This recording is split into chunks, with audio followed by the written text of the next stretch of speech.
Hello সবাইকে, আমি সোয়ানাক্ষী আর আজকের থেকে আমি একটা নতুন ব্লগ স্টার্ট করছি। তো সবাই আমাকে জিজ্ঞাসা করছো কি স্কিন এত ভালো ছিল কি হঠাৎ করে লাস্ট 1 বছর ধরে স্কিন এত কী করে খারাপ হলো। আর লাস্ট দুর্গাপূজা অবধিও স্কিনের অবস্থা খুব খারাপ ছিল। আমি আমার একটা ফটোও শেয়ার করবো, যেখানে স্কিনের অবস্থা পুরো বাজে ছিল, কিন্তু লাস্ট 3-4 মাস ধরে অনেকটা ডেভেলপ, অনেকটা ঠিক হয়েছে স্কিন।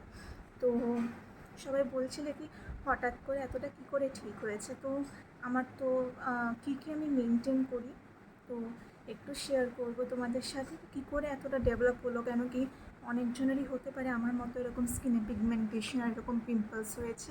তো কী করি তোমাদের সাথে শেয়ার করছি। ফার্স্টেই বলতে চাইবো কি আমি না স্কিনে এখন কিচ্ছু মাখতে পারি না, এত আমার স্কিন সেন্সিটিভ। তো আমার শুধু এই সেটাফিলের এই সেন্সিটিভ যেই ফেস ক্লিনজারটা ছাড়া আমি কিচ্ছু মাখতে পারি না। না আমি কোনো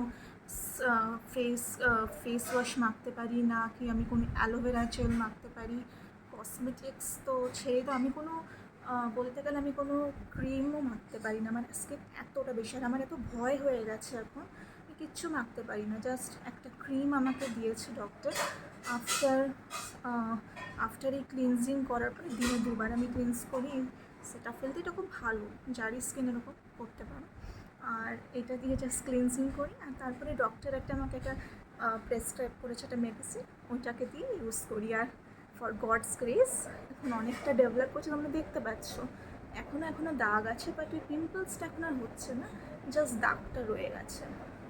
এইটুকুই তোমাদের সাথে শেয়ার করেছিল। সবাই এত বেশি কনসার্ন দেখিয়েছো, আমার ফ্রেন্ডসরা, আমার রিলেটিভসরা, আর যারা যারা অনেকজন কনসার্ন ছিল আমাকে নিয়ে। তো ওর জন্যে আমার সবাইকে জানানো দরকার ছিল, সবাইকে তো একজন একজন করে না। ওই জন্য আমার মনে হলো কি ব্লগ যখন বানাচ্ছি তো ফার্স্ট ব্লগটা এইটা নিয়েই করা উচিত ছিল, কি আমার স্কিনেরটা নিয়ে। অ্যান্ড মেডিসিনটাও চলছে এখন। তো আই হোপ কি দুর্গাপূজা আস্তে আস্তে ঠিক হয়ে যাবে।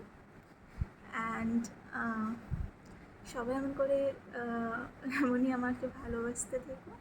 তো এইটুকুই, টাটা।